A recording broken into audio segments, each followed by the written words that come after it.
Good evening, I'm Farah Morali. Many in our province are closely watching as a pivotal moment plays out in the Middle East. A ceasefire between Hamas and Israel is now in effect. Israel releasing 90 Palestinians after Hamas released 3 hostages. We will bring you reaction from some families here who have been personally impacted by the conflict over the past 15 months. But first, we take you to Jerusalem, where Chris Brown has the latest. The euphoric moment was 470 days in the making. As thousands watched from what's now known as Hostage Square in Tel Aviv, Arab TV live-streamed the remarkable scenes from Gaza. First, the Red Cross convoy entering and crossing a landscape obliterated by Israeli bombs. Then, throngs of Hamas fighters in Gaza City surrounding the pickup location before the 3 Israeli women are ushered through the madness and driven off. We were all waiting for them. I didn't think you could miss someone you didn't know that much.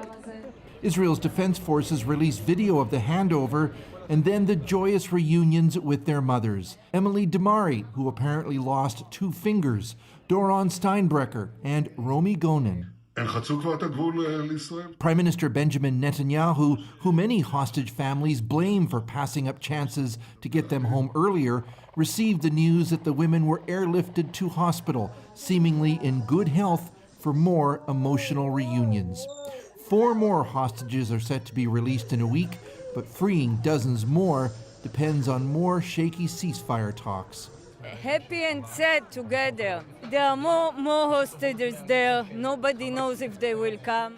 As Israelis cheered their hostages' freedom, Palestinians were also celebrating as Israel released detainees from its jails.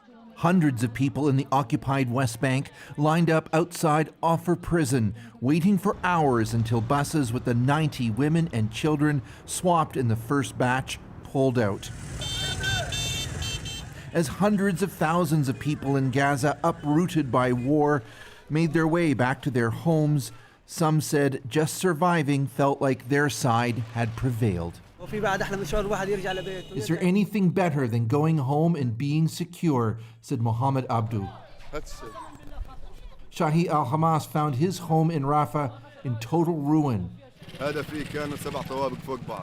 This was 7 floors, and now there's nothing left. God willing, we will rebuild, he said. With the ceasefire holding, hundreds of truckloads of aid began pouring in. But new drone video also revealed the expansiveness of the Israeli attacks here, leveling everything for kilometers in places, and begging the question of how it can ever be rebuilt. Chris Brown, CBC News, Tel Aviv. Now, for many here, there's a cautious optimism as they hold out hope for the next steps in the region. That includes a woman who has lost over a dozen family members in Gaza and the cousin of a hostage released by Hamas this weekend. Brittany Billette has more on their story. It has been an exhausting and punishing experience that I do not wish upon anyone. Maureen Lashem's cousin was one of 3 Israeli hostages freed Sunday. Romy Gonen was taken by Hamas 471 days ago, kidnapped from the Nova Music Festival in the desert near the Gaza-Israel border. She has been subjected to incomprehensible cruelty and trauma, more than we can possibly fathom. But we are ready for what lies ahead. This moment is not an end. It's a beginning. Gonen's release is part of a highly anticipated ceasefire deal that pauses the 15-month-old war that's brought widespread devastation. It's turned most of Gaza into rubble and has killed nearly 47,000 Palestinians, including over a dozen people from Reem Sultan's family. I can tell you that this morning I could breathe a little easier. I feel like bricks have been lifted off my chest. But let me tell you, that doesn't erase the immense pain and loss and suffering that we have witnessed and they have lived. And she says the grieving has only just begun for those in Gaza, including her displaced family members. The feeling of every person that has lost a loved one, this is the time to mourn them. And I have said this many times personally, that the mourning will only start after this war stops. Many hope the ceasefire deal ushers in an end to the war, but it's not likely to come easy. They actually have to negotiate some of the terms of the second phase during the first phase. And I think it will require, as I suggested, increased or continuing pressure on both sides that they comply with the first phase obligations and seriously negotiate the second phase. I mean, that's key, because the Israelis have said if the second phase isn't negotiated, if they can't reach agreement, then they reserve the right to continue the war. As uncertain as the future is right now, many are relieved for a moment of peace and a deal that could make it last. Brittany Blatt, CBC News, Toronto. Chrystia Freeland officially launched her Liberal leadership campaign today, and taking direct aim at Donald Trump's threatened tariffs, she had a threat of her own. The CBC's Rafi Boudjikanian has the latest on the race to be the next Prime Minister. A leadership campaign launch designed almost completely around a single key message. I led the fight to save NAFTA and Canadian jobs, even when the Conservatives wanted me to back down.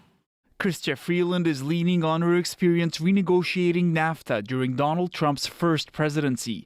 But she did that as part of Prime Minister Justin Trudeau's cabinet, a government she's now trying to distance herself from. For some time, I had been in disagreement with the Prime Minister, specifically over spending. Democracy means when people tell you something, you have to listen. Get out! A belief that got repeatedly tested at her event. More than a dozen pro-Palestinian protesters took turns interrupting her, some calling her a genocide supporter before getting thrown out. Freeland is considered a frontrunner, along with former Bank of Canada Governor Mark Carney, but another candidate is now also entering the leadership race. My name is Karina Gould, and I'm running to be the next leader of the Liberal Party of Canada! At just 37 years old, Gould is appealing to the party's grassroots. What's going to be the most effective for us as a country is to have a leader who has the confidence of the party, and more importantly, a leader who has the confidence of the country.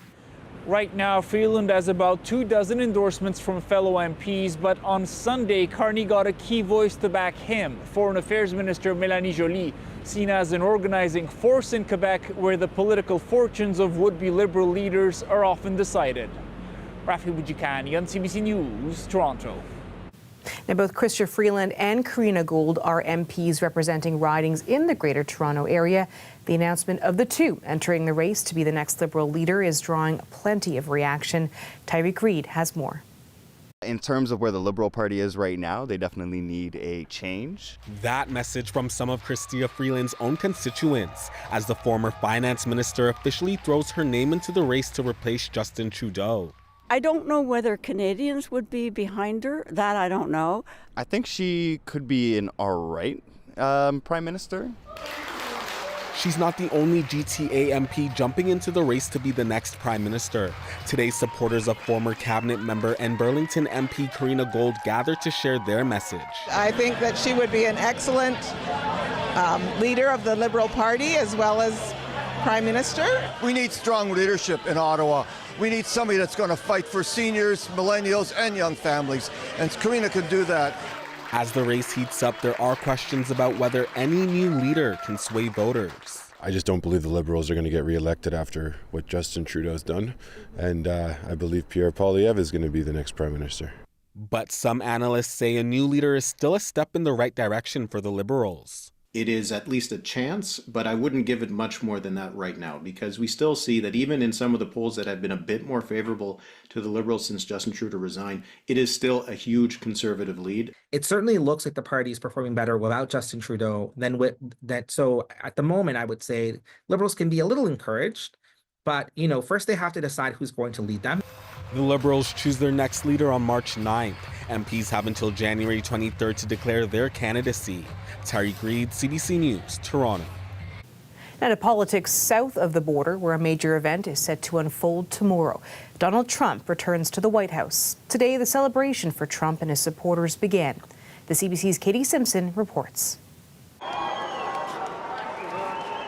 The victory rally lineup stretched for blocks and blocks. Donald Trump supporters proudly wearing their red MAGA caps. The rain and cold, no match for their excitement. I'm feeling very patriotic at this moment. This is we, the people, dictating to the government what we want. And I think it's magical. It's just been a day of like joy and happiness, so it feels good to be here. This is easily the largest pro-Trump crowd in Washington since his January 6th speech 4 years ago, delivered shortly before his supporters stormed the Capitol. Trump's re-election caps a political comeback unlike any other, overcoming 2 impeachments, 4 criminal indictments, 1 conviction, and surviving 2 assassination attempts. This moment and movement drawing Americans from across the country. Finally feels like the boot's coming off of our necks, basically. What makes you say boot off the neck? If you don't have the right beliefs, you kind of just get ignored, censored. You know, we can kind of get our society back and be able to afford stuff again, you know, groceries, stuff like that. The lead up to Trump's return began at Arlington National Cemetery, where he laid a wreath at the tomb of the unknown soldier, and later headlined his victory rally, vowing to end what he called America's decline. But starting tomorrow, I will act with historic speed and strength and fix every single crisis facing our country. We have to do it. We're not going to have a country left. The time for Trump to deliver on his promises has finally arrived. And for the president-elect and his supporters, they're clearly in the mood to celebrate. Katie Simpson, CBC News, Washington. The question of tariffs is dominating attention in Canada ahead of Donald Trump's inauguration. The CBC's JP Tasker takes a look at what might unfold. On the streets of Washington, Donald Trump supporters are jubilant. But in Canada, politicians are filled with dread. Our country is facing what could well be an existential threat. A 25% tariff could mean hundreds of thousands of jobs for Ontarians alone. Trump's promised tariffs have the potential to throw Canada's economy into a tailspin. Tariff! But what that looks like is still unclear. He's apparently considering 3 options. The first is a 25% tariff on Canadian goods. The second, just 10%, but for all countries. And lastly, an escalating tariff that starts low and rises over time. Whatever he goes with, Ottawa is ready to hit back. It's not something that we want to do. We will do it in response, of course, if the Americans decide to do it. The first step in Canada's plan, tariffs on some $37 billion worth of American goods. If Trump doesn't back off, that could increase to $110 billion. Then more draconian measures could be brought in, like cutting off Canadian oil exports to the U.S., something Alberta Premier Daniel Smith has outright refused to do. They will have a national unity crisis on their hands. But Ontario's Doug Ford wants to go all in, announcing potential provincial countermeasures beyond what Ottawa has planned, like restricting the sale of American-made alcohol in liquor stores. We have to send a message when someone comes up and tries to destroy our economy. Still, Trump's former tariff czar says Canada can't win a trade dispute with the U.S. It's better to cut a deal to appease the incoming president, he says. I don't think that kind of tit for tat would be a good idea. Prime Minister Justin Trudeau will convene a special meeting of his cabinet just hours after Trump takes the oath of office. The only item on the agenda, trying to hold off economic devastation. JP Tasker, CBC News, Ottawa.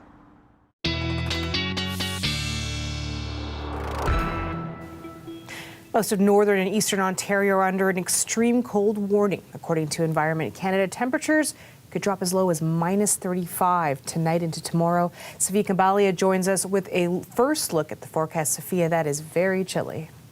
Yes, -35, possible for a few regions in the province and then some into the overnight period. Here's a look at those extreme cold warnings continue to grow across the province as this Arctic air has really positioned itself over top of Ontario. Not only the coldest temperatures of the season are on the way, but some of the coldest temperatures in years for some of you, where the warmest part of the day will feel into the mid-20s. Look at the overnight conditions in Timmins, -45. This is dangerous cold, folks, the kind of cold where frostbite can set in a matter of mere minutes. Timmins, you've gone on quite the roller coaster. Down by 26 degrees in 24 hours. Tomorrow morning, have a look at Ottawa, feeling closer to minus 30, and even into Tuesday, feeling like the mid-minus 20s, even in southwestern Ontario, as that Arctic air wraps around the Great Lakes. We haven't finally flushed this cold out until Wednesday and Thursday. It's a parcel of the coldest air on the planet, the polar vortex, and it's traversing south on the continent. We'll talk more on the long range about how this is going to make for historic winter storms south of the border in the Gulf states, but it's also going to reside over the Great Lakes. This cold air will fuel another multi-day lake effect snow squall event. We'll talk about this more in the long range. Some areas could see 30 to 50 centimeters of snow this upcoming work week. Folks, bundle up and limit exposure to the cold if you do have to be outside this week. Thanks, Laura. Sophia. You are looking live at Ashbridges Bay, where 2 people were rescued after a vehicle plunged into the water this evening. The Toronto Police Marine Unit were called to the scene at 9:30 p.m. Toronto Fire rescued 1 person that was on top of the vehicle, as well as the second person inside. Paramedics transported those 2 people to a local hospital, one of them in critical conditions. Police say 4 officers were taken to hospital due to exposure to the elements. It's not yet clear how the vehicle ended up in Ashbridges Bay. Police say they are investigating. Climate advocates held a candlelight vigil in Toronto today, honoring those who've been impacted by climate disasters worldwide, including the victims of the Los Angeles wildfires. We just crossed the 1.5 degrees Celsius that we were trying to stay under this past year. And Los Angeles is burning up. Many other places around the world are burning up. We will all be burning up. Our world is on fire. So it's an emergency. Last year was the warmest year ever on Earth. So far, 27 people have died in the LA wildfires, and thousands have lost their homes. TikTok is back from the dark. A promise from Donald Trump today to give the app a reprieve triggered a return to service as usual. The CBC's Lisa Shing has a story. Oh, Jesus. Oh, the withdrawal was real. Less than a day after TikTok went dark in the U.S., America is back online. The access for users restored. Last night was so hard for me for no freaking reason. The popular social media platform blocked 170 Americans late Saturday. The shutdown in effect just before the app's ban in the country began hours later. Goodbye, TikTok. Prompting outcries online. All the memories just going away. I know it's dramatic as hell that I'm crying. Citing national security, Congress passed a law last year that required the platform's China-based parent company ByteDance to sell TikTok to a non-Chinese owner or face a ban. The Supreme Court upheld that law on Friday, though the Biden administration said it would leave enforcement to Donald Trump. The incoming president, who set the stage for TikTok's removal from app stores his last term, now saying after his inauguration Monday, he'll issue an executive order to buy the company time to find a buyer. Frankly, we have no choice. We have to save it. A lot of jobs. We don't want to give our business to China. We don't want to give our business to other people. The company thanking him in a statement for providing the necessary clarity and assurance to our service providers that they will face no penalties. We will work with President Trump on a long-term solution that keeps TikTok in the United States. This tech analyst thinks these deals are concerning. The policies of how they're run are going to be dictated by a billionaire class, a certain class of tech executives that are very much aligned with the interests of the incoming U.S. government. A reality, he says, for at least another 4 years. Lisa Shing, CBC News, Toronto.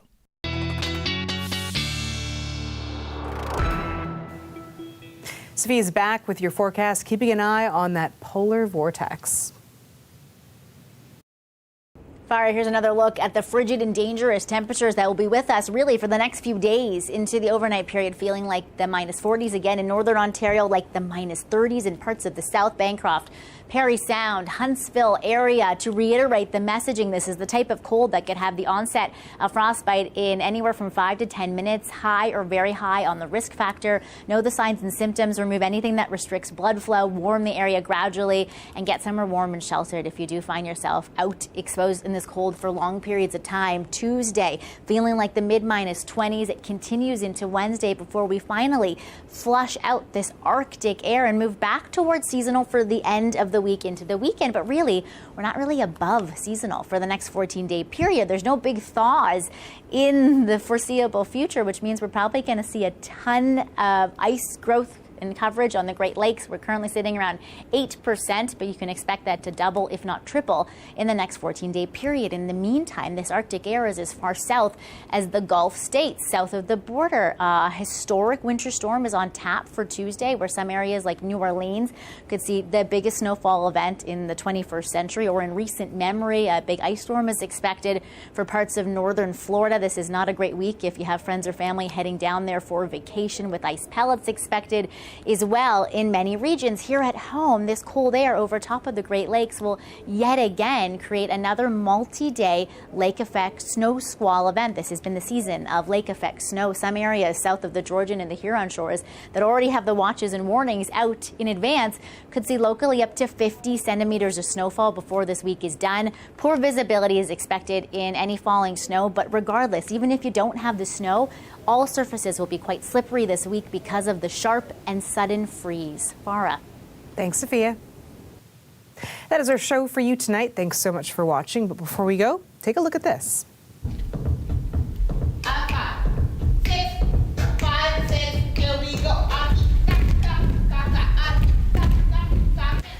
The next generation of ballerinas, they're taking the first step towards a professional career in the art. Auditions at Canada's National Ballet School here in Toronto took place today for students from grade 6 to post-secondary. Almost 2,000 students audition every year. The institution is the only one of its kind in North America. Have a great night.